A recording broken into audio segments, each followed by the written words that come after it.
Greetings YouTube, this is Toy Customizer Wakeangel2K1 and this is a donation from DeviantArt user DarkBlur123. I mentioned a couple weeks ago that Arcee is my favorite Transformer and that my little collection has just about every Arcee mold ever made except for the original Cybertron one. And I am not counting the Revenge of the Fallen one, because you all know my opinion on that one. So, I just kind of mentioned that she's the only one that I didn't have, and boom! Someone just decides to send it to me. So, to my knowledge, this is actually the first actual transforming toy of Arcee that was ever made. There was never a G1 toy, and any toys made before this were like statues or non-transforming figures. And she's a little tiny motorcycle with a lot of big red stuff attached. She has a firing missile. Shoots pretty far when clear to the other side of the bed. And she has, well, a lot of Energon weaponry. You can, of course, unclip it. And that's where we encounter the only two major flaws of the toy. One is that there's no real kickstand, so once you take the weaponry off, she doesn't really stay up, unless you can find a groove in your quilt. And these parts don't really peg in. They're the legs. There's like they're very wobbly. They line up and fit smoothly into place, but nothing clips or pegs them. So when you mess around with it, it can, you know, still mess up. So yeah, these translucent red bits are the Energon weaponry, and you can clip them together like that, and that, and that, to make Arcee's famous energy crossbow, of which she is the master, apparently. We'll see how that looks later on. Okay, so the Arcee toy itself, she has the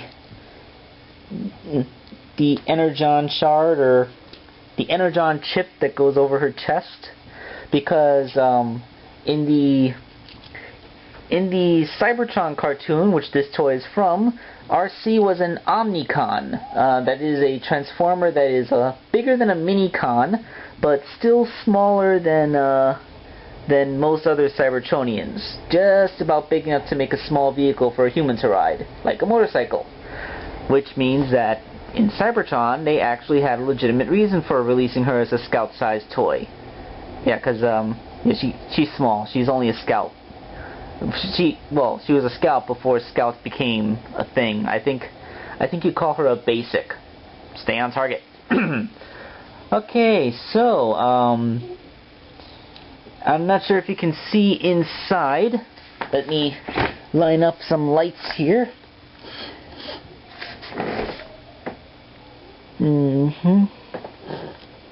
Apply that way. There's some inside the hole. There's some translucent plastic, and you can see a nice Autobot faction symbol inside of there. I thought that was kind of cool.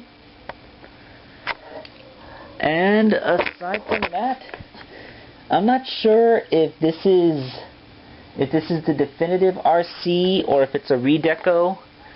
She's all black and red and white. Noticing only a little bit of pink on there. But let's get to transforming her.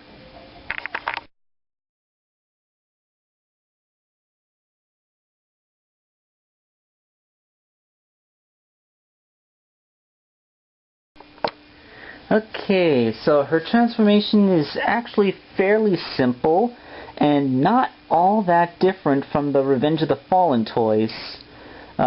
You just get the windshield out of the way, and the leg folds almost the exact same way that the 2007 movie Arcee's leg folds.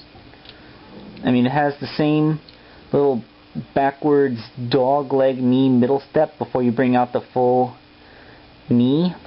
And then you just kind of push the foot forward and it reveals her high heels. Yep. Yeah, can't be a fembot without high heels. Then the skirt and the back wheel goes there. It has no place to clip in, but it's very tight, so unlike 2007 movie Arcee's, it's not wobbly at all.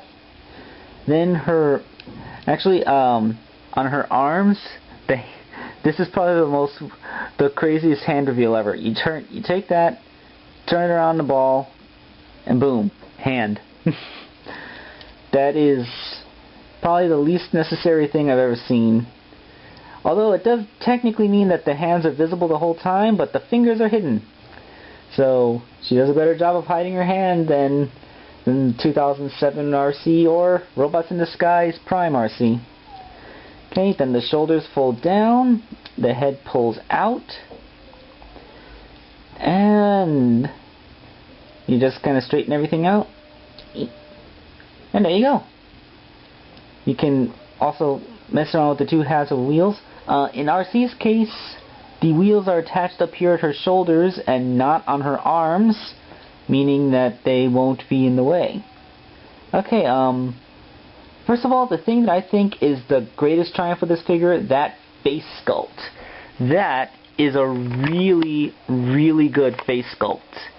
I think that's probably, it's not quite G1-esque, but it is really good. Like, if this face could be put on the rest of animated Arcee's head, you'd have a G1 Arcee face, just like that. Actually, let's take a quick pause to get some good close-up pictures, because I know it's going to look a little bit grainy on the video recording.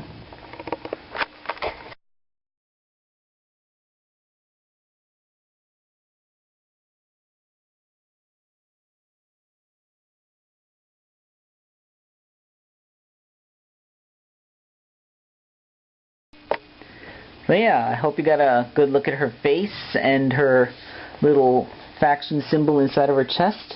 Let's talk articulation. She has ball-jointed shoulders, which are really nice and free. She has weird elbows, though. This is not a transformation joint. This is a joint that exists for the sole purpose of being her elbow. And it bends in the wrong direction. I mean, you get 90 degrees of movement out of it, but only inward. So you can do a standing there with her hands on her hips pose, but that's about it.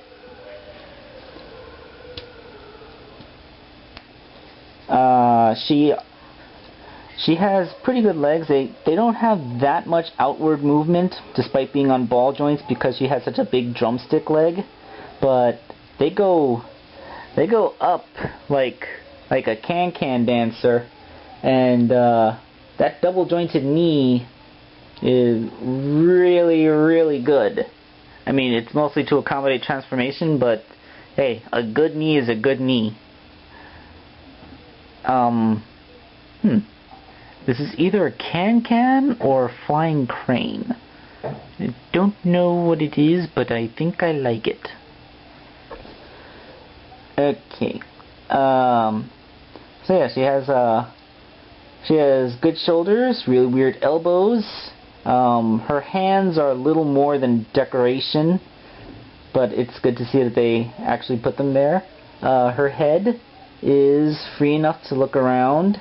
It's like on a hinge, and then it has its transformation joint, so she can kind of look up, but then her head starts to disappear between her shoulders. So, yeah, she can look left and right pretty good, though. That is really tight. I'm almost hurting my finger on her crest, gripping it. So, Arcee's ability in the show, from what I've read on her in the TF Wiki, is that as an Omnicon, she could process raw energon into weaponry. And that's where her little accessory things, all those translucent red bits that I pulled off, come from.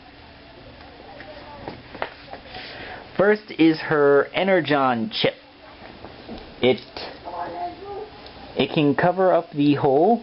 It looks kind of like a gas cap. You cover up the hole in her chest, and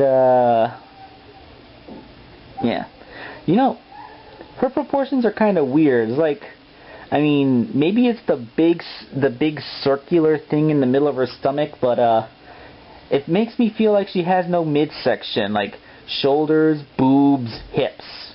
Like, where's the abdomen? Is that supposed to be her gigantic belly button? I think something's messed up here.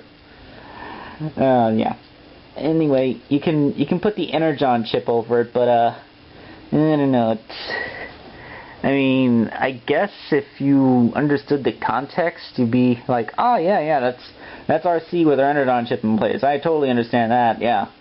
I mean, but for those who haven't seen Transformers Cybertron, you probably think, why does she have a big glowy thing for a stomach? And of course, she comes with this energy crossbow, which is as tall as she is,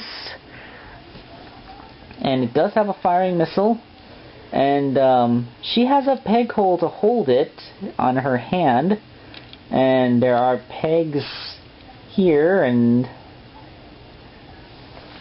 yeah, I mean, forget the fact that this thing is so huge and so heavy that there's no way you're gonna get her to balance with this thing. I mean, it's also so huge that she can't really close her arm either. So, it's kinda just out there. How she's the best ever with the energy crossbow when she's barely able to hold the damn thing, I will never know. Although I guess this is kind of where the sideways bending elbow is a benefit, because then you can actually approximate a stance where she's cocking an arrow. Hooray! And of course, firing missile still works. Look at how far it went. As soon as I... There we go. Yeah. It's a good arrow. It's a good little missile.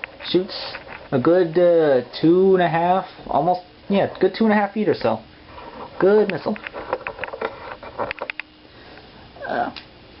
So yeah, I mean, this weapon, I guess it's nice, but it's just way too big for her. They needed to make it a little smaller, and all that exhaust stuff that it makes in motorcycle mode is just all the more kibble.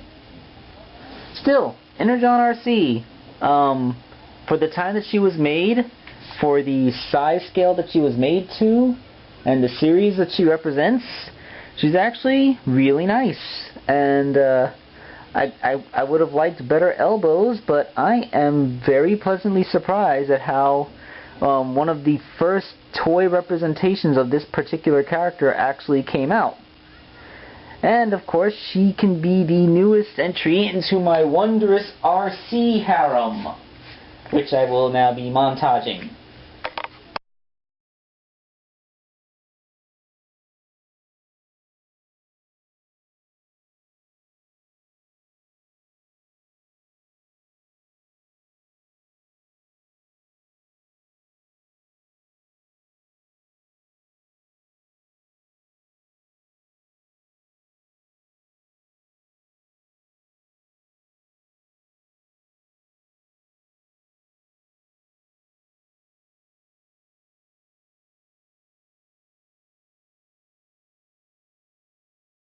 And by the way, anybody who questions the completeness of my Arcee harem, keep in mind I'm not talking about every single redeco and repaints of these molds.